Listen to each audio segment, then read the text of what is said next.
నమస్తే అండి. నమస్తే. అఘోరి వచ్చేసి మమ్మల్ని ఎవరైనా బ్లాక్‌మెయిల్ చేస్తే మేము ఈ విధంగా చనిపోతాము, సూసైడ్ చేసుకుంటాము అని చెప్పేసి మాట్లాడుతూ ఉంది కదా!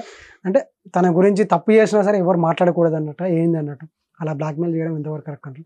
బ్లాక్‌మెయిల్ అంటారా? లేకుంటే అది నిజంగానే అట్లా చేస్తా అని చెప్పేసి అంటుందా? ఏంటి? జనరల్‌గా ఏంటి అంటే అండి, నిన్ననే నేను ఒక ఛానెల్‌లో ఆ అఘోరి కథకి ముగింపు పలికాను.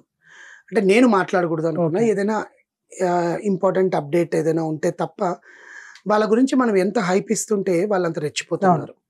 జనరల్‌గా చెప్పాలంటే. అవునవును. ఇద్దరు మనుషులు, పిచ్చెక్కిన మనుషులు, మేజర్‌లు. వాళ్ళ జీవితాల్ని వాళ్ళే ఎంచుకున్నారు. అవును. ఇందులో ముఖ్య పాత్రధారులుగా వాళ్ళ పేరెంట్స్ కూడా ఉన్నారు. హ్మ్. ఎందుకంటే ఇంట్లోకి రానిచ్చి వాళ్ళందరూ కలిసి ఒక డీల్ ఏర్పరచుకున్నారు. ఆ డీల్ బెడిసి కొట్టింది. ఆ అమ్మాయి డ్రగ్స్‌కి అలవాటు చేసేసింది. ఆ అమ్మాయిని, ఓకే. వర్షిణిని. ఇంకా దానికి అలవాటు పడిన వాళ్ళు ఇద్దరు పరస్పరంగా బయటికి రావడం. అమ్మాయి చిన్నప్పటి నుంచి లగ్జరీ లైఫ్ అనుభవించాలని అనుకుంది. హ్మ్. అందుకని వీడితో ప్రపంచమంతా అఘోరి నువ్వు ఒక దాన్నెందుకు మోసం చేస్తున్నావు, దాన్నెందుకు మోసం చేస్తున్నావు అని అఘోరిని తిడుతున్నారు. నేను కూడా తిట్టాను. హ్మ్. కానీ తిట్టినందువల్ల వాళ్ళు రెచ్చిపోతున్నారే తప్ప ఎక్కడ ఆగట్ల.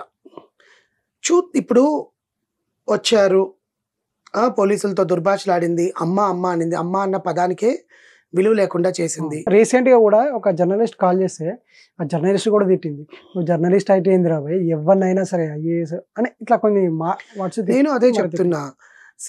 ఏలూరి శ్రీనివాస్‌గా నువ్వు పుట్టి, దేవుడు నిన్ను పుట్టించినందుకు నీ కర్మని నువ్వు మూట కట్టుకుంటున్నావు. అంతే. అది ఎవరైనా అండి జీవితంలో. ఒక ఆడపిల్ల నువ్వు ఏం సాధించాలని ఈ అఘోరి గెటప్ వేసుకున్నావో, ఇప్పుడు నా జుట్టు ఇట్లా పట్టుకొని నేను పీకిందనుకో నా జుట్టు రాదు. ఎందుకంటే అవును. నాది ఒరిజినల్. అదే దాని విగ్గు బీకాననుకోండి, దాని జుట్టు అంతా బోడిగుండు అవును. తప్ప అవును. ఏమీ ఉండదక్కడ. ఓకే. నువ్వు స్నానం అంత పెద్ద జుట్టుతో, అంత పెద్ద కొప్పుతో స్నానాలు చేస్తావా? హ్మ్. నువ్వు ఎలా బతుకుతున్నావో నీకే ఒక అర్థం పర్థం లేని లేదు. బతుకు నువ్వు అవును. బతుకుతున్నావు. అవును. హ్మ్. అంటే ఆమె క్లారిటీ ఉంది. ఆమె ఈ అమ్మాయితో ఏం చేయాలనుకుంటుంది? వీళ్ళకి డబ్బు ఎక్కడి నుంచి వస్తుంది?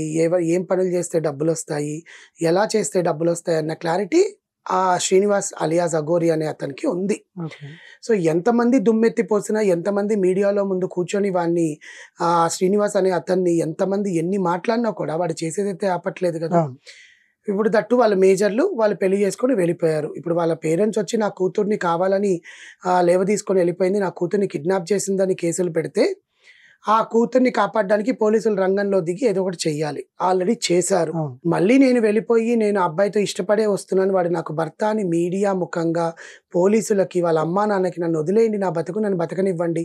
లేకపోతే ఎంతోమంది చచ్చిపోతున్నారు. వాళ్ళలాగా నేను కూడా చచ్చిపోతాను అని బెదిరిస్తున్నప్పుడు ఎవరికైనా ఏమనిపిస్తది? ఎక్కడైనా దాని బతుకు దానికి బతకని.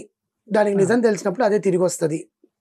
మనం ఎందుకు పట్టించుకోవడం అని వదిలేయాలి. అవును. మనం పట్టించుకుంటూ కూర్చొని ఆ పిల్లని అన్యాయం చేసేస్తుందని ఇన్‌స్టాగ్రాముల్లో ఓపెన్ చేస్తే, ట్విట్టర్ ఓపెన్ చేస్తే, లేకపోతే యూట్యూబ్ ఓపెన్ చేస్తే ఎక్కడ చూసినా అఘోరి, అఘోరి, అఘోరి. మీకు ఈరోజు టీఆర్‌పీ కోసమో, న్యూస్ కోసం అఘోరి వనికొస్తుందేమో గానీ, ఆ అమ్మాయిని మనం ఏమీ అంటే చేయలేము అని కాదు.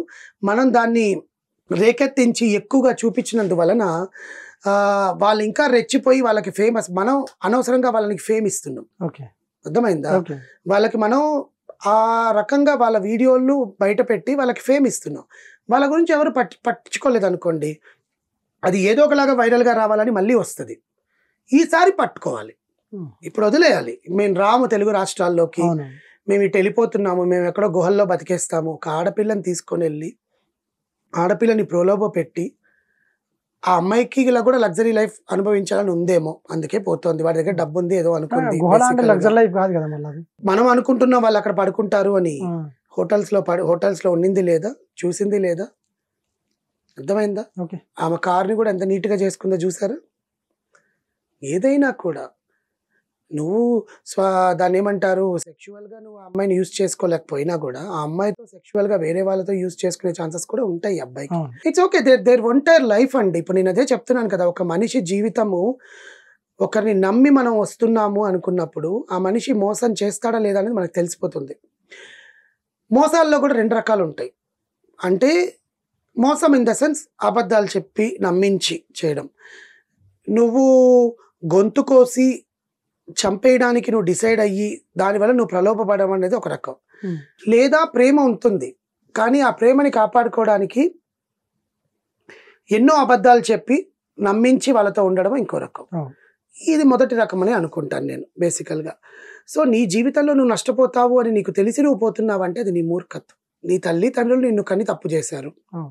నువ్వు వాళ్ళని బాధ పెడుతున్నావు, అది నీ కర్మ. ఏ జన్మలో ఏం పాపం చేసుకున్నారో వాళ్ళు కానీ మీడియాలోకి వచ్చి ఇబ్బంది పడడం, మీడియాలోకి వచ్చి ఏడవడం తప్ప వాళ్ళు చేసేది ఏమీ లేదు. నాకు తెలిసి అఘోరి కూడా కొన్ని రోజుల తర్వాత వీళ్ళకి కూడా డబ్బులు పంపించి కొంచెం సెటిల్ చేస్తుంది, చెప్పు. ఖచ్చితంగా చేస్తుంది.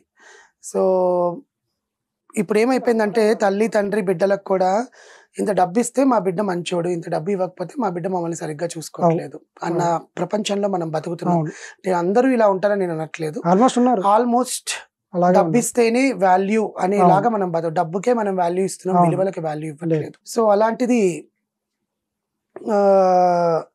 అఘోరి అనే పర్సన్ గురించి మనం ఎంత తక్కువగా మాట్లాడుకుంటే అంత మంచిది. నేనైతే ఇంకా మీదట ఏదైనా ఇష్యూ జరిగితే తప్ప అఘోరి గురించి నేను మాట్లాడదలుచుకోలేదు. బికాస్ నా వంతు నేను స్టాప్ చేస్తున్నాను వాళ్ళకి ఫేమ్ ఇవ్వడం, వాళ్ళ జీవిత కర్మలకి వాళ్ళు అనుభవించాలని ఆ దేవుడికే వదిలేస్తున్నాను.